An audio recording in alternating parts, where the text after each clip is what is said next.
네, 주말간 뉴욕 증시를 나왔던 뜨거운 종목들과 인사이트를 확인해 봅니다. 이항영의 월가이드 시작합니다. MTN 이항영 전문위원 모셨습니다. 안녕하십니까? 안녕하세요. 네, 안녕하십니까? 자, 오늘 핫스탁 세 가지 열어보도록 하겠습니다. 첫 번째 핫스탁은 JP모건입니다. 금융주 실적 발표 결과 리뷰를 하지 않을 수가 없죠. 지난 금요일에 뉴욕 증시가 약세를 보였음에도 불구하고 이 금융주들이 하방을 좀 잡아주는 모습이 있었는데요. 예상했던 부분이 분명히 있었죠. 대형 은행들로 머니무브가 좀 나타났다. 그런 것들이 실제로 실적에 긍정적으로 역할을 했고요. 그리고 1분기 순이자 마진, 그러니까 금리가 높아지다 보니까 예대 마진으로 인해서 대형 은행들이 벌어들인 돈이 굉장히 많이 늘어났다고 합니다. 사실 뭐 기대는 했지만 우려 시선이 있었던 것도 사실인데 결국에는 기대감이 이겼습니다. 네, 맞습니다. 지난 금요일 날 주식시장이 이렇게 좋지 않았습니다. 그렇죠. 11개 섹터 중에서 10개 섹터가 내려갔고요.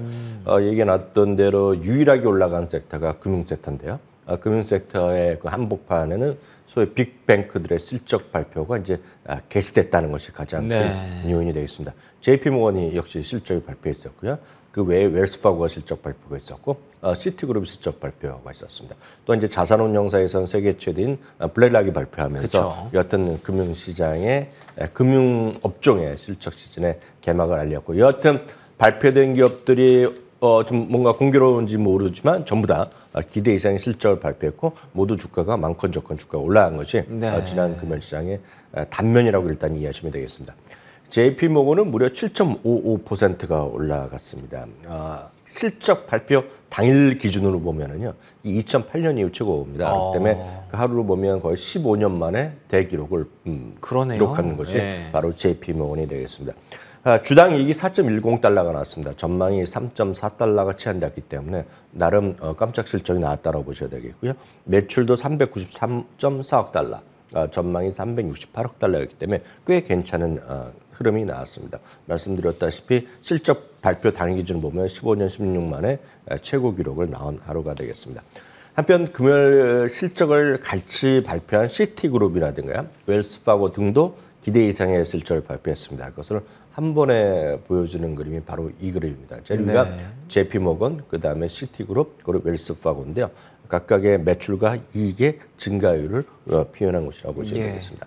늘 말씀드리지만 금융업계의 대표적인 인물이 한 두세 명 있습니다. 그래서 특히 실적 발표를 항상 공교롭게도 같은 날 제일 처음에 하는 나라 기업이 바로 JP모건과 블랙락이 되겠습니다. JP모건은 역시 제이미 다이먼 회장이 시작 회사를 이끌고 있는 그런 기업이 되겠는데요. 커멘트가 일단 주목을 받을 수밖에 없습니다. 한마디로 일부에서 우려하는 신용 경색은 없을 것이다 라는 얘기를 했고요. 물론 지난주 내내 뭐 그런 비슷한 얘기를 많이 했었는데요. 금요일날 발표 문장을 보면 현 상황은 수많은 은행이 관련된 과거에 엮여있던 리먼 사태보다 다르다는 얘기죠. 그래서 문제가 되는 은행이 그렇게 많지 않다. 그 얘기를 하는 것 같아요. 다행이네요. 또 하나 이제 이슈가 된다는 것은 당연히 이제 시장에 걱정이 되면 대출 심사를 강화를 할 테니 일단은 일부 좀 어려운 기업들은 좀 돈을 좀 구하기가 쉽지 않을 그럴 수는 있을 겁니다. 그렇지만 결국은 그런 모든 것이 결국 소비 위축으로 갈 수 있느냐는 우려가 있지만 그런 것은 분명히 여전히 체크해 봐야 되겠지만 그렇게 우려할 건 없을 것 같다는 얘기를 하면서 다소는 긍정적으로 얘기를 했습니다. 한편 웰스파고의 CEO는 이런 얘기를 했습니다. 웰스파고는 사실 한때 이제 여러 가지 계정의 새로운 어카운트 문제로 이제 이슈가 됐던 적도 있었던 것인데요. 지난번에 소위 실리콘밸리뱅크 이후에 잇따라서 문제 은행들이 생기니까 이들이 큰 은행들이 돈을 이제 입금해 주는 것들이 있었거든요. 저축에 예금을 좀 들어주는 게 있었는데 거기에 이제 참여하면서 그걸 빗대서 하는 얘기가 웰스파고가 이번 시기에 우리 정말 경험 있고 오래된 은행에서 금융시스템에 안정을 해서 나름 기여를 한 것에 대해서 자부심을 갖고 있다는 얘기를 했고요. 또 블랙락의 레리 핑크 회장은 지금 전체적으로 지금 지방은행 이런 이슈가 되면서 이제 단순하게 예금과 대출 이런 거 갖고 하던 은행의 시대에서 뭔가 은행이나 이런 데도 적극적으로 투자에 조금 더 눈을 갈 수밖에 없나. 그래서 캐피탈 투자, 자본 투자를 해서 적극적으로 돈을 버는 그런 쪽으로 그쪽으로 관심을 가질 것이다. 그것은 결국은 그러면 뭐냐? 결국은 어떤 자본시장에 대한 투자시장의 활성화. 그렇게 되면 그 시칼의 역할에는 블락이 다른 최 앞에 선두를 서겠다라는 또 하나의 자부심을 얘기했거든요. 그러네요. 이런 모든 네. 것들이 지금 긍정적인 미쳤다라고 보셔야 되겠고요. 그런 것들을 보면서 이런 금융업종에 올 한 해에 초반에 보면 좀 강했다가 2, 3월에 솔직히 안 좋아졌었는데요. 나름 선방을 하면서 지금 보면 JP모건이나 시티그룹 그런 것들이 전반적으로 좀 플러스까지 가 있고요. 시티그룹 같은 경우는 지금 이번 바닥에서 제일 많이 올라간 것 중에 하나입니다. 시티그룹 대표적으로 이제 이자 수익 같은 것들이 상당히 많이 늘어난 거로 보고 있는데요. 네. 시티그룹은 연초 대비 지금 8%까지 올라가면서 물론 전부 다는 아니지만 일부 우량한 은행들은 상당히 지금 시장에서 반등을 하고 있다라고 일단 이해하시더라도 틀림없겠습니다. 알겠습니다. 우려가 좀 컸습니다만 오히려 우려를 기대로 바꿔냈습니다. 모든 은행이 해당되지는 않겠지만 대형 은행들은 확실히 좀 좋았던 오히려 위기를 좀 기회로 삼을 수 있었던 1분기였던 것으로 확인이 됐네요. 자, 두 번째 핫스탁 열어보도록 하겠습니다. 두 번째 핫스탁은 비자입니다. 결제 플랫폼의 힘. 그러니까 지난주에 언급해 주신 기억이 나요. 단순히 카드 회사라고 부르면 안 되고 결제 플랫폼으로 봐야 된다.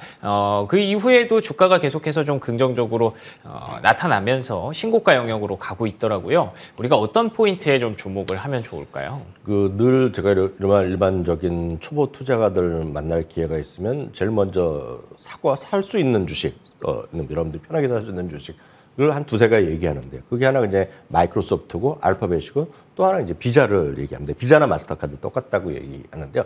이제 지난주에도 말씀드렸다시피 비자나 마스터카드는 지금 최근에는 이제 업종의 변경에 따라서 금융업종으로 좀 바뀌기는 바뀌었지만 이게 어떤 대출을 일으키는 기업이 아니거든요. 그래서 예. 절대적으로 한마디로 말씀드리면 플랫폼 기업이라고 네네. 말씀드렸습니다. 그래서 여러분들이 결제를 할 때거나 아니면 순간적으로 물건 사고 나서 바로 예를 들어서 뭔가 결제를 잘못해서 갑자기 또 취소할 때도 있고 이럴 때 있지 않습니까? 그렇죠. 네. 그거는 온라인이고 오프라인 마찬가지인데요. 그때마다 0.001%라도 돈을 띄어가는 그렇기 때문에 정말 대표적인 플랫폼 기업이라고 다시 한번 말씀드리고 싶고요.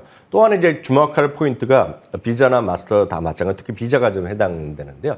이게 그런 게 있지 않습니까? 여러분들은 우리가 물건을 살 때 비자에 대해 비자 카드의 수수료를 따로 내는 사람은 단 한 분도 없습니다, 지금. 왜냐하면 우리가 10만 원짜리를 살면 10만 원이라고 끝나지 않습니까? 그렇죠. 문제는 그 안에서 조그만 아주 0.1이 됐건 0.3이 됐건 뭔가 나눠 갖는 사람이 있는 거죠, 거기요. 우리가 이제 무시할 뿐이지만 나눠 갖는 사람이 있는 거 다들 이해하실 거 아닙니까? 그렇겠죠. 당연히 여러분들이 KB금융에서 카드를 만들었건 네네. 카카오에서 카드를 만들었건 이거는 보통 신용카드뿐만 아니라 체크카드도 많이 쓰지 않은 젊으신 분들요. 그렇죠. 체크카드 다 마찬가지입니다. 누군가는 다 거기서 그 조그만 일부를 갖고 나눠 갖는 건데요. 여기서 주목하셔야 될 거 하나 더 말씀드리면 국내에서 결제할 때 있죠. 국내에서 결제하고 해외 결제하고 여러분들이 돈을 더 내는 게 하나도 없습니다. 근데 문제는 국내에서 결제 받는 돈을 이래서 1이라는 돈을 카드 회사나 은행이나 이런 발급 기관이나 또 많은 들 얘기하는 순간에 결제 대행 기관 있지 않습니까? 이렇게 수많은 거 카드 하고 신용 결제하는 기관들이요. 그런 쪽에서 나눠 갔는데 1이라는 걸 나눠 갔는데 문제는 해외에서 여러분들이 거래를 하지 않습니까? 해외에서 여러분들 여행 가거나 네네. 일본에 가서 홍콩이나 어디 가서 거래하시면 이 비자 카드란 쪽에서 가져가는 돈이 10배 정도 됩니다. 비자. 그러니까 그래서 항상 여러분들이 우리나라에서 주식하실 때는 그런 기업에 분석할 때 의미가 없지만 해외 주식할 때 보면 어떤 새로운 우리가 잘 안 보는 항목이 있습니다. 뭐냐면 비자 카드의 어떤 실적 발표할 때 보면 항상 나오는 것이 크로스 더 보더란 말이 나옵니다. 그게 뭐냐면 국경을 넘어갔을 때 매출 얼마만큼 늘어났느냐 줄어드느냐 얘기합니다. 그게 늘어나면은 비자의 실적도 늘어나는데 네. 이제 통상 자기네 해외 받는 마진이 10배 정도 된다고 보시면 됩니다. 해외 나가는 분들 늘어났으니까 그렇죠, 이렇게 그렇죠. 연결이 되겠네요. 예. 팬데믹 때는 다들 국내에서만 했었잖아요. 대부분 어느 나라나. 근데 해외 결제 보면 바깥으로 늘어나는 거예요. 그래서 유럽도 마찬가지입니다. 유럽도 물론 유럽 안에서 할 때는 약간 상대적으로 더 벌어지는 크지 않지만 미국 사람이 유럽 가고 유럽 사람이 미국 가고 그렇겠네요. 유럽 사람이 아시아나 유럽에서 한국에 왔을 때 보면 그게 비자가 받는 폭이 커집니다. 그래서 항상 해외여행이 많아지면 비자가 돈을 많이 버는 거다. 그러니까 다시 말씀하면 우리는 돈을 더 내는 게 하나도 없어요. 예. 그렇지만 그 안에 밑단에서는 먹어가는 사람이 많은 거죠. 수입 갖고 나눠가는 사람인데 네. 특히 비자가 많이 갖는다. 그래서 그 부분은 항상 주의 변수라는 점 먼저 좀 말씀드리겠고요.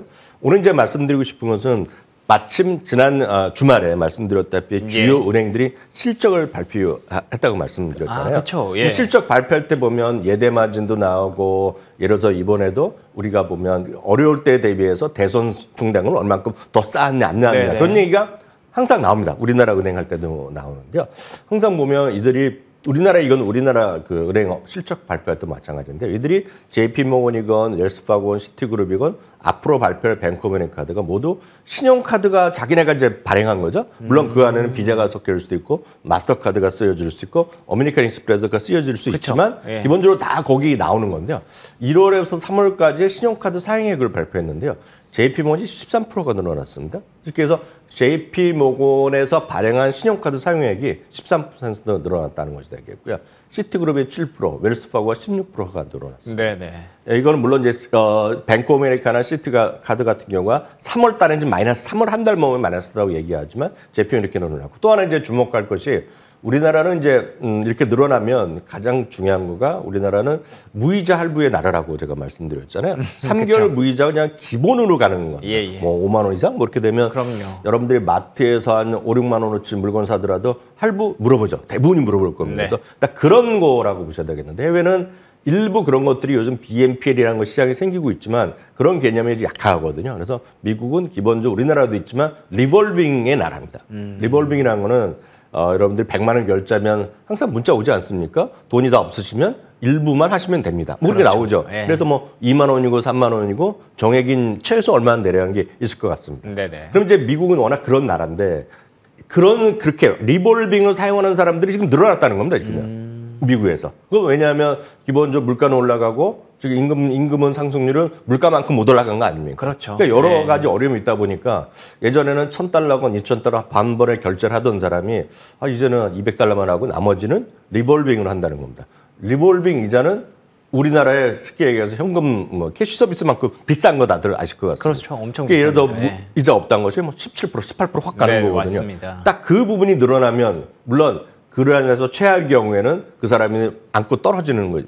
돈을 못 내면 부도 처리가 되는 거 아닙니까? 개인들이. 그래야죠. 그러면은 네. 이제 은행가 손해를 감수해야 되지만 예. 실제로 보면 어느 정도 되면서 돈을 계속 갚아 나가면 이자 소득 훅 늘어나는 거죠. 그럴 수 있네요. 그래서 바로 네. 그 부분이 일단 카드회사 긍정적이라고 보셔야 될 것 같고요. 어찌 됐건 간에 이렇게 늘어나는 것은 카드회사는 호세다라고 보셔야 되겠습니다. 자기네가 손해도 안 보고 나서 더 좋아지는 거라고 보셔야 되겠습니다. 네. 그런 관점에서 비자 카드 그리고 마스터카드 어메리칸 익스프레스 다 마찬가지인데 굳이 보여드린 건 비자가 대표성이 있어서 말씀드린 거가 되겠고요. 비자는 주당이익이 꾸준히 올라가고 매출도 꾸준히 올라가는 그런 그림이 되겠습니다. 물론 이게 완벽할 수는 없지만 그런 흐름이 되겠고요. 지금 주가 흐름 보시면 작년 내내 2021년부터 해갖고 2020년 크게 좀 큰 재미가 없었는데요. 예. 지금 가격은 2021년 말 가격을 넘어서는 모습을 보여주고 있기 때문에 신고가랑 한 10% 정도 차이 나고 있거든요. 사상초효가요. 일단 비자 같은 건 이번에 뱅크 오브 아메리카 실적 발표는 또 나올 텐데요. 그런 것도 조금 확인해 가시면 이번 시장의 움직임 주가적 올라갈지 아니면 좀 재미없을지 한번 보셔야 될 것 같습니다. 기로에 서 있는 주가 흐름이다라고 보시면 되겠네요. 알겠습니다. 기로에 서 있는 주가 흐름. 비자가 일단은 리오프닝 관련 수혜주인 이유에 대해서 정리해 주셨죠. 결제 플랫폼이라는 것. 그리고 리볼빙에 대해서도 사실 뭐 잊을만 하면 문자가 한 번씩 옵니다. 리볼빙 하라고. 근데 그거 거부하느라 참 고민을 많이 하는데 어찌됐든 그만큼 소비는 많이 늘어나고 있다는 부분에서 비자가 가져갈 수 있는 파이는 점점 더 커지고 있네요. 자, 마지막으로 핫스탁 열어보도록 하겠습니다. VF 코퍼레이션입니다. 여전히 반스 좀 많이 신던데 그런데 최근에 주가가 계속해서 좀 부진했죠. 하락세가 지속되다 보니까 좀 불안했는데 모처럼 강하게 반등했습니다. 골드만삭스에서 투자 의견을 매도해서 매수로 한 번에 2단계를 상향했기 때문입니다. 뭐 굉장히 여러 가지 얘기를 많이 했어요. 재고 관리도 개선되고 신제품에서 뭐 이니셔티브도 발견이 되고 그래 어찌 됐든 중요한 것은 제 주변에 봐도 이제 반 쓰시는 분들이 적지는 않은 것 같은데 주가가 너무 저평가 아닐까 싶었거든요. 어떻게 보셨어요? 네, 맞습니다. 반스를 많이 쓰죠. 많이 쓰는데 그쵸, 이제 워낙에 지금 중요한 것이 그 쉽게 해서 런닝화 라인에 어떤 그런 확산 그리고 네. 그쪽에 상당히 이제 부밍하고 있는데 그쪽에서 약간 뭔가 좀 부족하지만 있지 않느냐라는 시각이 분명히 지금 미국에서 있다라고 보셔야 그렇군요. 되겠고요. 네. 또한 그러다 보니 이제 경쟁이 심화되는 모습. 그래서 신발 라인 보면 호카랑과도 말씀드렸고 네네, 뭐 사코니 맞습니다. 이런 거, 온런이 이런 것들이 지금 뭐 신고가 가는 것들이 많이 있거든요. 그러니까 뭐 이런 것들에서 약간의 뭔가 좀 약간의 좀 뒤처진 느낌을 가질 수 있어 봅니다. 반스가 이제 대표적으로 여러분들 아시니까 운동화 라인이 되겠지만 그 외에도 이제 노스페이스의 하나 대표 브랜드가 여전히 분명히 있는 거 되겠고요. 또 보면 키플링이라고 여러분들 이제 조금 원숭인가요? 뭐 이렇게 그 매달려 있었는 거 있지 않습니까? 예, 그게 뭐 예전에 뭐 가방도 많이 메고. 예. 그러니까 한때 엄청 셌던 것들이죠. 맞아요. 그러니까 마찬가지 노스페이스도 엄청 유명했지만 네.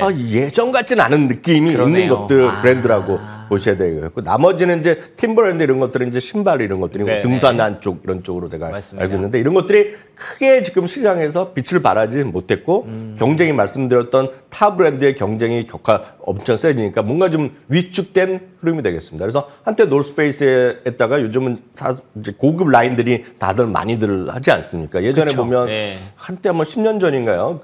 이런 노스페이스 때문에 어려움이 있다. 그래서 좀 젊은 친구들이 매년 사달라 그래서 문제가 됐고 네. 뭐 이런 거 있었잖아요. 부모님 등골 브레이커. 맞아요.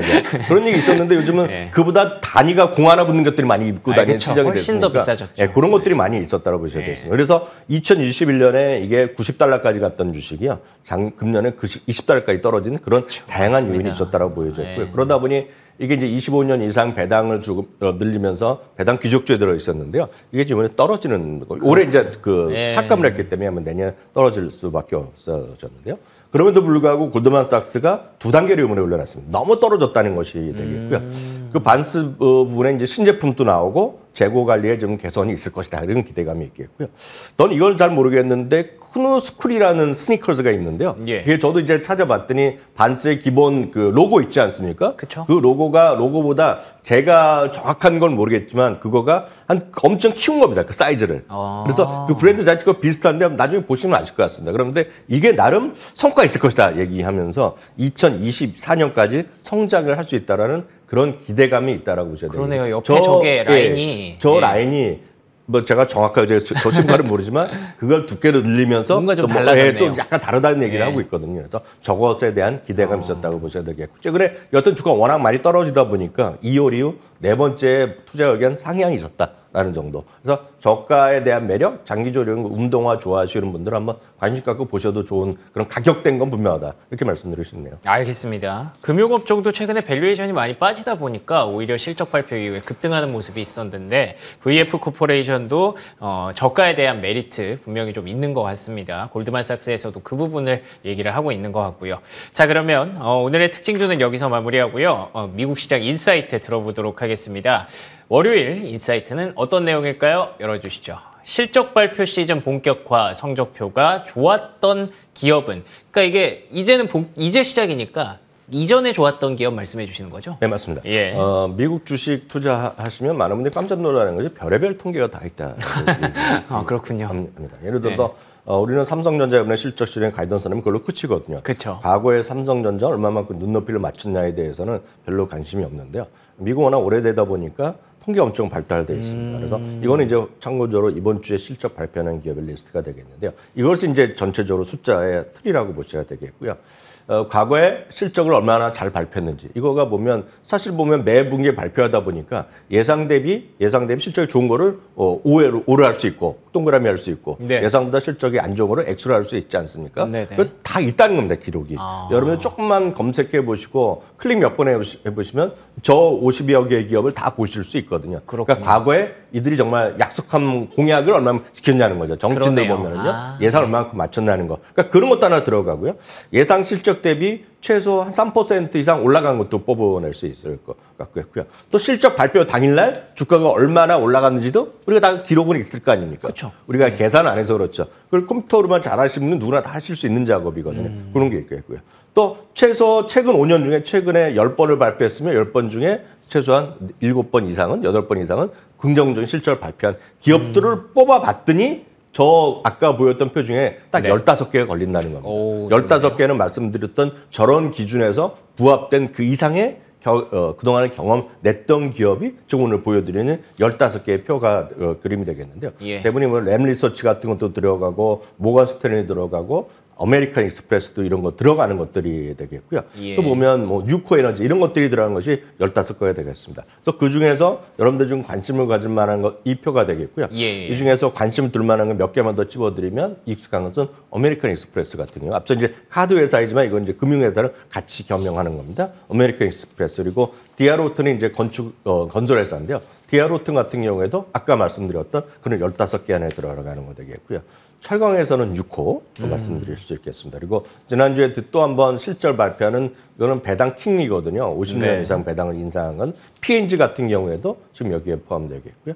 또 하나는 이제 ASML과 더불어서 세계 뭐 3대, 4대 반도체 장비 회사 중에 하나의 램리서치 네. 이런 것들도 이번 주 실적 발표하는데 그런 분류 안에 들어가는 그런 훌륭한 기업이더라까지 말씀드릴 수 있겠습니다. 알겠습니다. 약속을 지켰던 기업, 실적 어닝 서프라이즈를 많이 냈고 주가의 흐름도 좀 좋았던 어닝 시즌에 좋았던 그런 기업들 확실히 좀 익숙한 기업이 많네요. 그 익숙한 이름을 만들어내기까지 이렇게 역사가 이어져 왔기 때문이라고 얘기를 해야 될 것 같습니다. 아메리칸 익스프레스, 디아로튼, 뉴코, P&G, 램리서치 같은 종목들 이번 실적 시즌에도 주목해 보도록 하겠습니다. 지금까지 이항영 MTN 전문위원과 함께했습니다. 오늘도 좋은 말씀 고맙습니다.